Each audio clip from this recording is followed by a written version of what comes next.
بالله من الشيطان الرجيم. بسم الله الرحمن الرحيم. إنا أرسلنا نوحا إلى قومه أن أنذر قومك من قبل أن يأتيهم عذاب أليم. قرآن کریم فرقان حمید کی یہ سورۃ النوح ہے، جس کے اندر اللہ تبارک و تعالیٰ نے حضرت نوح علیہ السلام کی قوم کا ذکر کیا ہے، اور اللہ تبارک و تعالیٰ نے نوح علیہ السلام کی قوم کی بت پرستی کا ذکر کیا ہے اور ان کے نافرمانیوں کا ذکر کیا ہے۔ اللہ تبارک و تعالیٰ نے 40 سال کے اندر حضرت نوح علیہ السلام کو نبوت سے نوازا۔ 950 سال تک قوم کے اندر دین کی تبلیغ کرتے رہے اور قوم کی نافرمانیوں کا انہوں نے ذکر کیا ہے۔ بے شک ہم نے نوح علیہ السلام کو بھیجا اپنے قوم کی طرف۔ کیوں بھیجا؟ ان انذر قومک من قبل ان یاتیہم عذاب الیم، کہ وہ اپنی قوم کو ڈرائے قبل اس سے کہ ان کے اوپر ایک دردناک عذاب آ جائے۔ حضرت نوح علیہ السلام نے فرمایا، میری قوم انی لکم نذیر مبین، میں تمہیں واضح طور پہ ڈرانے والا ہوں۔ ان اعبدوا اللہ، تم اللہ کی عبادت کرو، واتقوہ، اور اسے ڈرو، اس کا خوف کرو دل کے اندر، اعمالوں کے اندر، اپنی دنیاوی زندگی کے اندر، واطیعون، اور میری اطاعت کرو۔ جو نبی مجھے اللہ نے بنا کر بھیجا ہے، مجھے تسلیم کرو، میری اطاعت کرو۔ یغفر لکم من ذنوب، اس کے بدلے میں اللہ تبارک و تعالیٰ تمہارے گناہوں کو معاف کر دیں گے۔ وَيُؤَخِّرْكُمْ إِلَىٰ أَجَلٍ مُّسَمًّى، اور مقررہ وقت تک تمہیں مہلت دیں گے۔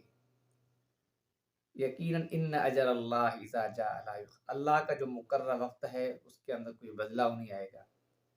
لو کنتم تعلمون، کاش کہ تم کچھ سمجھ لو۔ اپنی قوم کو نصیحت کر رہے ہیں، ایک تو اللہ کی عبادت، تقوی، پرہیزگاری، اس کے بدلے میں اللہ تبارک و تعالیٰ تمہاری جو ماضی کے کردہ گناہ ہیں ان کو بخش دیں گے۔ اس کے بعد حضرت نوح علیہ السلام اللہ تعالیٰ سے شکوہ کر رہے ہیں اپنی قوم کے بارے میں، انی دعوت قومی لیلا و نہارا، اے رب میں نے اپنی قوم کو دعوت دی دن کے اندر بھی اور رات کے اندر بھی۔ دن اور رات دونوں کے اندر میں نے تبلیغ کی، ان کو سمجھایا، ان کو اللہ کی طرف بلایا۔ فلم یزدہم دعائی الا فرارا، میرے بلانے سے، میرے دعوت دینے سے یہ بھاگتے رہے، ان کے بھاگنے میں اضافہ ہوا۔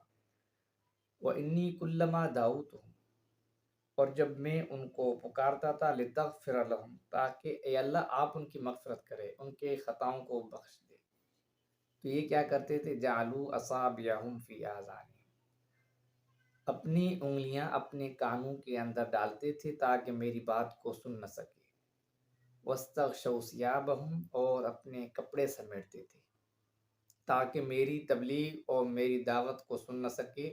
اپنی انگلیوں کو کانوں کے اندر ڈالتے تھے، اس کے ساتھ ساتھ کپڑا بھی لگا دیتے تاکہ میری آواز ان کے کانوں تک نہ پہنچے۔ بعض مفسرین یہاں پہ یہ لکھتے ہیں کہ کپڑا سمنڈے سے مراد ہے کہ وہ بھاگنا چاہتے تھے، جہاں حضرت نوح علیہ السلام ان کو نصیحت فرما رہے تھے، تبلیغ کر رہے تھے، اور یہ چاہتے تھے کہ اب کس طرح بھاگ جائے، اپنا کپڑا سمیٹ دے تاکہ بھاگنے میں آسانی ہو۔ وَأَصَرُّوا، اور وہ مصر تھے، اصرار کرتے تھے، مطلب یہ ہے کہ وہ ان کے ذہن کے اندر بھی نہیں تھا کہ وہ اپنے ضد پر اٹے رہے۔ وَاسْتَكْبَرُوا، استکبار اور تکبر اور غرور کے اندر مبتلا تھے، یہ ایک ہٹ درمی تھی، ایک ضد تھا۔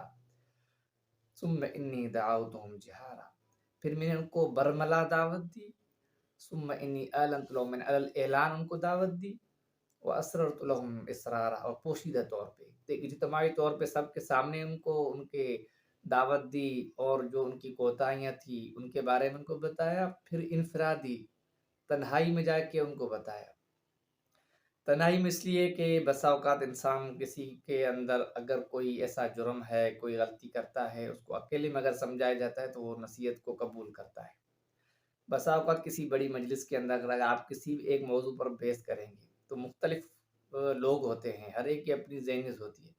اگر اس میں کوئی بدکار ہے تو وہ کہے گا آپ بدکاری پر بات کریں، وہ کہے گا یہ مجھے اشارہ کر رہے ہیں۔ اگر کوئی بیاج لیتا ہے، سود لیتا ہے، اگر آپ اس کے بارے میں بات کریں گے تو وہ کہے گا یہ مجھے کہہ رہے ہیں۔ تو مختلف گناہ ہیں، جس کی وجہ سے وہ ان کو علل اعلان بھی سمجھاتے رہے اور تنہائی میں الگ الگ انفراداً بھی ان کو سمجھاتے رہے۔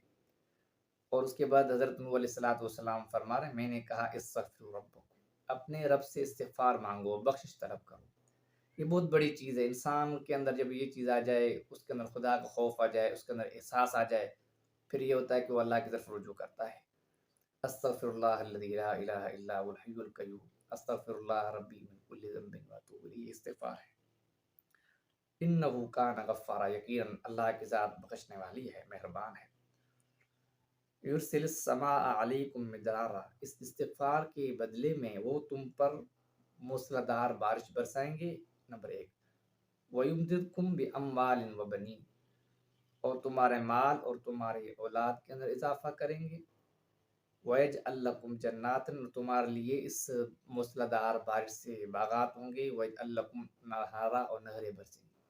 100 سالی کا دور تھا، تو اس وجہ سے حضرت نوح علیہ السلام نے کہا تم استغفار کرو، اللہ کی طرف آؤ، رجوع کرو۔ اس کے بعد یہ ہوگا کہ تمہارے مال کے اندر، تمہارے اولاد کے اندر، تمہاری زمینوں کے اندر سر و سبز ہوں گی، ہر چیز کے اندر جو ہے فراوانی ہو جائے گی۔ اسے نماز استسقا پڑھتے ہیں، پانی طلب کرنا، جب وہ 61 سالی ہو جاتی ہے۔ الم ترو کیف، اس کے بعد اللہ نے فرمایا ما لکم لا ترجون للہ وقارا، تمہیں کیا ہوا، تم اللہ تبارک و تعالیٰ سے امید نہیں رکھتے ہو، کہ اللہ سے امید بھی ہو اور انسان کو خوف بھی ہو، یہ دونوں چیزیں لازمی ہیں۔ وقد خلقکم اطوارا، اور اس نے تمہیں پیدا کیا مختلف دور کے اندر، ایک حقیر نطفہ ہے، جب میاں اور بیوی ملتے ہیں اس حقیر نطفے سے انسان کی پیدائش ہوتی ہے، پھر ایک نطفہ، پھر لوتھڑا، گوشت، پھر ہڈیاں، اس کے بعد ایک انسان کا وجود ہوتا ہے۔ اس کے بعد اللہ نے اپنی قدرت کا ذکر کیا ہے کہ حضرت نوح علیہ السلام نے فرمایا الم ترو کیف خلق اللہ سبع السماوات طباقا، کیا تم نہیں دیکھتے ہو کہ اللہ نے تمہارے لیے 7 تہبتِ آسمان بنائے، 7 طبقات کے اندر آسمان بنایا ہے۔ وجعل القمر فیہن نورا، اس کے اندر چاند بنائے جس کے اندر روشنی ہے، اسی چاند سے پھلوں کے اندر مٹھاس آتی ہے۔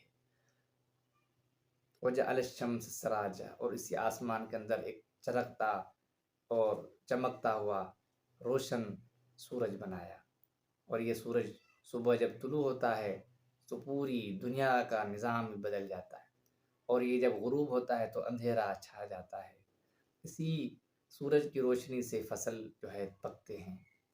اب یہ روشنی اگر 2 دن 1 دن نہیں نکلتی، اندھیرا ہو جاتا ہے، لوگ بیمار ہونا پڑ جاتے ہیں، جانور بیمار پڑ جاتے ہیں، فصلیں تباہ ہو جاتی ہے۔ آج کل تو اب سولر سسٹم ہے، وہ بھی کام کرنا چھوڑ دیتا ہے۔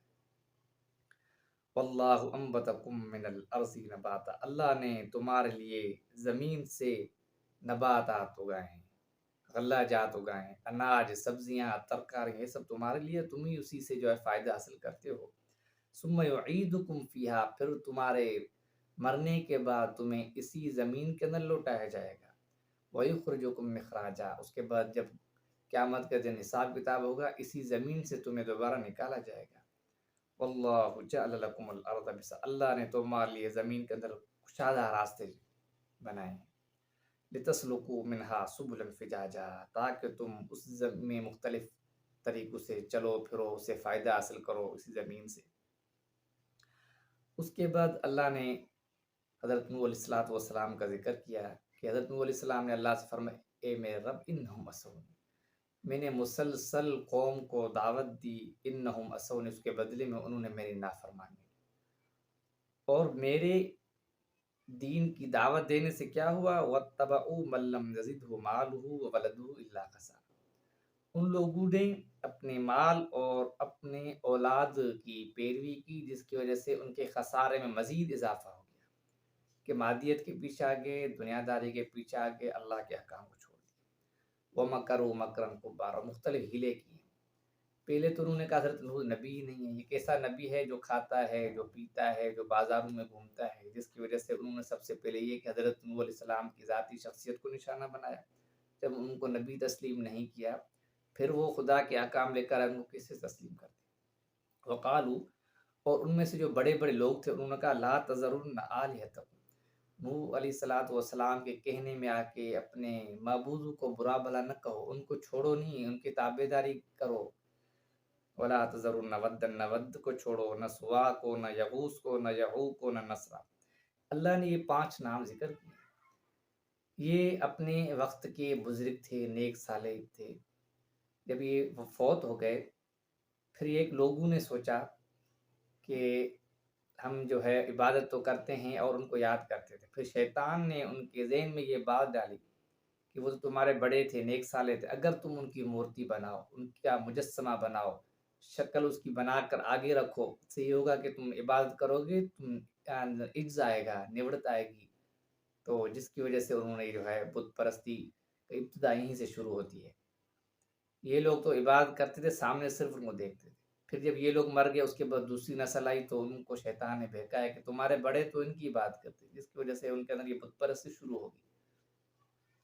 اور انہوں نے اس لیے نام رکھے، ود کہتے ہیں محبت کو، تو انہوں نے انسان کی شکل کے اندر ایک مجسمہ بنایا جس کا نام ود تھا، اور جس کو برہما جی مہاراج بھی کہتے ہیں اہل کافر۔ اس کے بعد سواعن، یہ حسن جمال کی خوبصورت دیوی تھی عورت کی شکل میں۔ یغوث، غوث کہتے ہیں مدد کو۔ تو یہاں پہ انہوں نے گھوڑے کی شکل کے اندر گھوڑے کی شکل بنا کر ان کے بات کرتی کہ یہ بہت گھوڑا تیز رفتاری کے اندر ہوتا ہے، یہ ہماری مدد کرے گا۔ یعو کا یہ حفاظ کے لیے انہوں نے ایک شیر کی شکل بنائی ہوئی تھی۔ نصرہ، گدھ جس کی بڑی لمبی عمر ہوتی ہے، مضبوط و طاقت ہوتا ہے، اس حساب سے یہ مجسمے بنائے تھے۔ وقد اضلوا کثیرا، حضرت نوح علیہ السلام فرماتے انہوں نے بہت سارے لوگوں کو بھی گمراہ کر دیا۔ ولا تزد الظالمین الا ضلالا، اب اللہ تعالیٰ سے فرمائے اللہ ان ظالموں کی سرکشی بڑھ گئی ہے، گمراہی بڑھ گئی، ان کے اندر اب یہ ہے کہ ان کے پکڑ کے اندر اضافہ کرنا۔ مما خطیت، جو کچھ انہوں نے خطائیں کی، لغزشیں کی، اغرقوا، اللہ فرماتے ان کو غرق کیا گیا، ایک تو وہ غرق ہو گئے، اس کے بعد فادخلوا نارا، داخل کیے گئے ایک دیگ آگ کے اندر، فلم یجدوا لهم من دون اللہ انصارا، پھر انہوں نے اللہ کے علاوہ کسی کو بھی مددگار نہیں پایا، اللہ کی ذات سب کچھ ہے۔ وقال نوح رب، اللہ تعالیٰ نے آگے حضرت نوح علیہ السلام کی بد دعا کا ذکر کیا کہ اتنا قوم کو سمجھایا، قوم نے نافرمانی کی۔ نوح علیہ السلام نے فرمایا رب لا تذر علی الارض، اے میرے رب زمین پر ان کافروں میں سے کسی کا گھر نہ چھوڑنا۔ اتنا ستایا ان کو، اتنا تنگ کیا کہ جس کی وجہ سے نوح علیہ السلام نے بد دعا کی۔ انک ان تذرہم، اگر آپ ان کو چھوڑیں گے تو یضلوا عبادک، یہ مزید آپ کے بندوں کو گمراہ کرنے کی کوشش کریں گے، ولا یلدوا الا فاجرا کفارا، اور یہ کیا ڈیٹھ کافر جنیں گی، جب یہ خود ڈیٹھ کافر ہے پھر ان کی جو نسل ہوگی وہ ان کے نقش قدم پہ چلے گی، کہہ رہے کہ ہم نے اپنے آباء و اجداد سے یہ طریقہ اپنایا اور یہی لیا، اس وجہ سے یہ ڈیٹھ کافر پیدا ہوں گے۔ اس کے بعد حضرت نوح علیہ السلام کیا فرمایا رب اغفر لی، اے میری مغفرت فرمائے، ولوالدی، اور میرے والدین کی، ولمن دخل بیتی مؤمنا وللمؤمن، اور ہر اس شخص کی جو میرے گھر کے اندر داخل ہو، مومن ہو کر، مومن مرد ہو کر، مومن عورت، مومن مرد ہو یا عورت ہو، جو میرے گھر کے اندر داخل ہو اس کی بھی مغفرت فرما۔ والمؤمنات ولا تزد الظالمین الا تبارا، ظالموں کی تباہی کے اندر اضافہ